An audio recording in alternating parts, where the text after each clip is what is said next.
E aí, pessoal, vamos começar mais um podcast Os Sócios. Quem fala aqui é Bruno Perini, host do podcast. Estou, como sempre, com Malu Perini, minha esposa, host e o belo rosto do podcast Os Sócios, né, Balurinha? Olá, pessoal. Sejam bem-vindos a mais um episódio do podcast.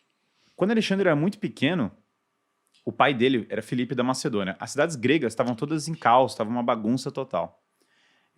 Muita gente fala da democracia ateniense, mas, novamente, a democracia ateniense estava destruída, né? Não prosperou. E a democracia ateniense também é bem diferente da ideia de democracia que a gente tem hoje, Ela não né? tem nada a ver e ela é uma baderna. Os gregos, no geral, não gostavam dela porque não funcionava. E aí, tava o caos, tinha lá a Macedônia. A Macedônia era meio caipira pro resto da Grécia, era mais afastada. Eram uns bárbaros, né, pra eles. Não chegava a ser bárbaros porque eles eram gregos, mas era um grego meio interiorano que eles tinham um certo pé atrás. Felipe começou a crescer, que era o rei da Macedônia. E aí ele tinha esse filho. Alexandre, quando era muito pequeno, botaram ele para domar um cavalo. Bucéfalo. Exatamente. Alexandre olha as sombras do cavalo e ele começa a reparar. Ninguém conseguia domar o cavalo. Ele vê que o cavalo ficava aflito com as sombras. Quando as sombras pararam num certo horário, ele conseguiu montar o cavalo. Felipe falou, esse meu filho é destinado a ser o cara. Quando ele fala isso, ele fala, eu preciso do melhor formador intelectual que eu puder. Tanto faz o dinheiro, tanto faz quanto custa. Eu quero o melhor cara. Quem é o melhor cara do mundo, o maior intelectual do mundo, calhava de ser macedônico, mas já estava lá em Atenas, já era um cara bem estabelecido, que é o próprio Aristóteles.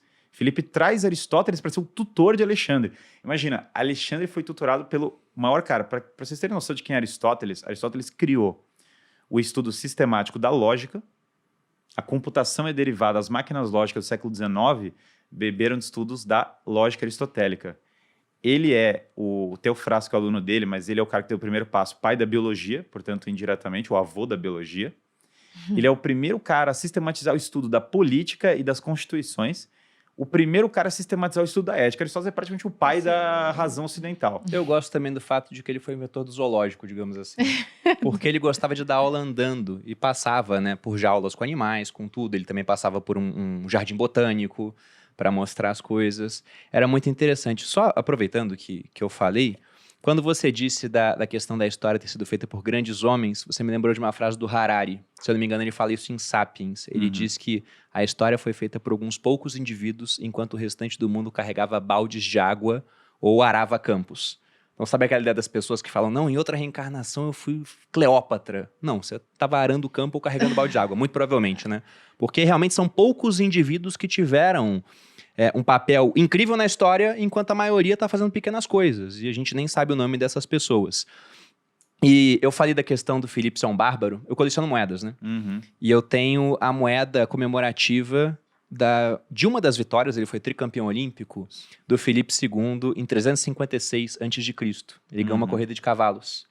E ele fez uma moeda comemorativa, porque a moeda, além de ser um meio de troca, unidade de conta, reserva de valor, nessa época também era uma maneira muito boa de espalhar uma mensagem.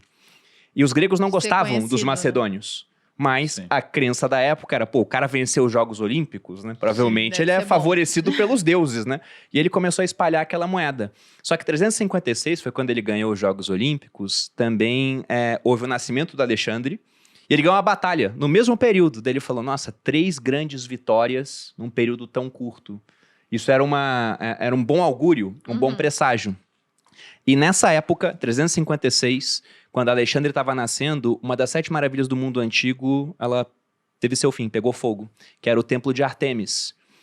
E Ártemis é uma deusa do parto. Ela nasceu de Leto, ela junto com Apolo, eram gêmeos, só que ela nasceu antes, como uma deusa já nasceu capacitada, né, e ajudou a mãe a fazer o parto. Então falaram que, olha, o templo de Ártemis pegou fogo porque ela estava ocupada com o parto de Alexandre. Nossa.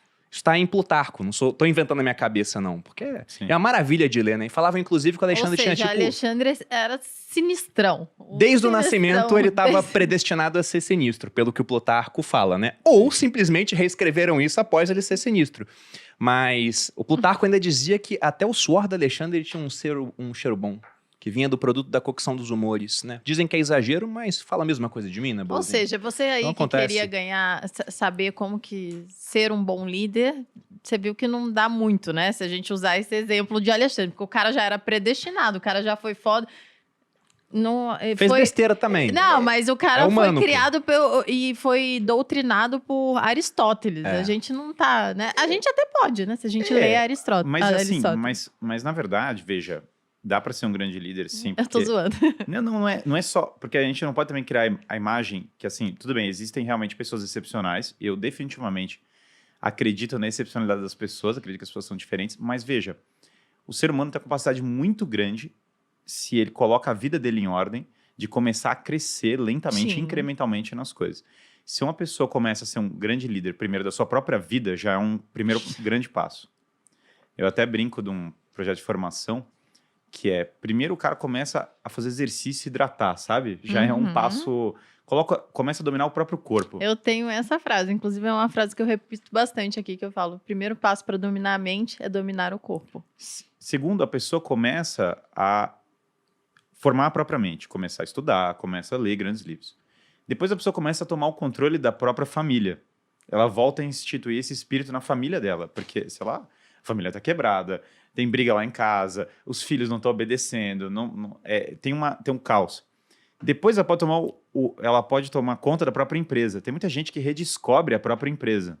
Isso é um negócio... As pessoas perdem o domínio. O controle da empresa. É verdade. Hoje, esse modelo oligarca, essa coisa meio SG, sei lá o que mais que rola na empresa, o compliance, o RH, o não sei o quê. Quando o cara vê, tem uns 6 mil entidades e ele não manda em nenhum nível. E daí a empresa é disfuncional. É a coisa mais comum do planeta. Então tem muita gente que até assiste os nossos cursos e depois o cara chega e fala, Guilherme, eu redescobri a minha empresa. O herdeiro, às vezes, que, sei lá, nunca participou da gestão dela e tal. Então o cara começa a reconquistar isso. E daí quando ele reconquista esse espírito, ele começa a unir outros empresários. Ele já mudou de nível, de patamar. Olha isso, o cara já melhorou a vida, a família, a empresa. Agora já é um líder de outras pessoas. Então, não é necessariamente você ser Alexandre para chegar nesse ponto, mas você aprende com o exemplo dele para fazer essas coisas. Mas pegando da história dele, o incrível... Aristóteles ensina para ele também uma certa doutrina religiosa. Plutarco é bem claro nisso, né? Fala para ele... Aristóteles acreditava num Deus monoteísta, que só existia um Deus, que ele era o ápice da beleza e a finalidade de todas as coisas. E Alexandre, claro, vai ser um grande conquistador, tem toda a história dele. Muitas coisas são famosas, que ele luta na frente das tropas, diferente de lutar atrás. Ele é muito enérgico, ele é muito rápido, tem uma rebelião contra ele, ele desarma a rebelião antes da rebelião conseguir se organizar. E Alexandre acaba com as rivalidades dentro da Grécia. Pensem, a gente chega lá na escola e ouve democracia ateniense, negócio maravilhoso. Chega um dia que acabou, né? E você pensaria que as pessoas olhariam e falariam, caramba, acabou, que horror, é o fim do mundo. Todo mundo olhou, acordaram, olharam um para o outro e falaram, que coisa maravilhosa, eu não estou mais em guerra civil o tempo todo. Não tá mais todo mundo se matando. Simplesmente tem um cara cuidando. Alexandre se cercou de uma aristocracia, do melhor sentido. Tem um cara para ser o rei da Grécia. Tem um cara para ser o rei do Egito, da qual Cleópatra descende, que é o Ptolomeu. Tem um cara que vai cuidar dessa região. Então, ele formava os principais líderes em volta dele para colocar eles naquele lugar. Ele fomentava o conhecimento e a formação em todos os lugares. No Egito, construiu Alexandria, que vai ter a maior biblioteca do mundo eventualmente. E existiam várias outras Alexandrias, várias cidades que ele construía para fomentar a sabedoria. Conforme um dos fatores que levaram a essa criação do zoológico é que ele dava animais dos vários lugares que ele visitava e dava de presente para Aristóteles. Aristóteles, portanto, tinha uma coleção, sei lá, de animais persas, egípcios, todas colocados um do lado do outro. Então, Alexandre, o que ele faz é mudar para sempre o imaginário das pessoas. Basicamente, os gregos agora falavam, se tem um cara que luta na linha de frente, se tem um cara que delega autoridade, se tem um cara que consegue levar adiante os problemas. A história famosíssima dele, né? Do nó górdio. Tem lá o nó, ninguém consegue desfazer o nó, ele puxa uma espada, ele corta o nó e fala, cara, tá desfeito o nó. Então, 300 anos, os caras tentando na mão, ele corta com a espada. Eu acho que isso mostra muito prático, do espírito dele, que é o espírito que a gente desesperadamente precisa. Quando a gente fala isso de as pessoas reconquistarem a própria vida, a família, a empresa, certamente você precisa desse espírito do nó górdio, sabe? De você chegar e falar, cara, chega desse monte de... Eu não sei, cara, você vai visitar a empresa, teve um cara que falou, não consegui entrar numa empresa, né? Porque alguém tem que mandar um e-mail para mandar um formulário para assinar um fucking formulário 3 com um carimbo 4 para você subir. Fala, cara, deixa o seguinte, vamos lembrar o que a gente faz, cara, a gente vende copo, vamos voltar a vender copo, olha que coisa.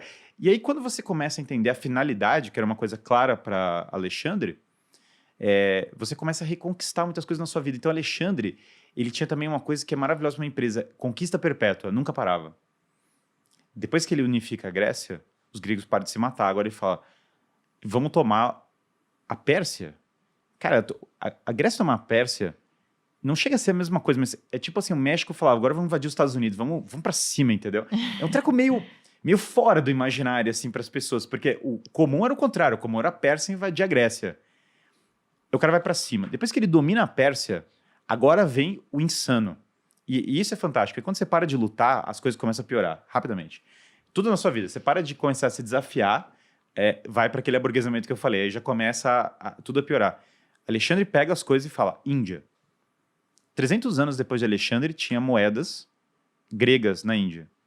As pessoas falavam, tinha gente falando grego na Índia, 300 anos depois de Alexandre. Alexandre foi para cima de elefante. É um grau assim de loucura. Pensa, o cara já é o imperador da Pérsia, o cara já é o imperador do Egito, o cara já é o imperador da Grécia. O cara foi matar um elefante na marra. É fora, eu brinco com as pessoas, é fora do nosso imaginário. Porque mesmo a nossa percepção do que é o elefante hoje não é a percepção, imagina, de um grego...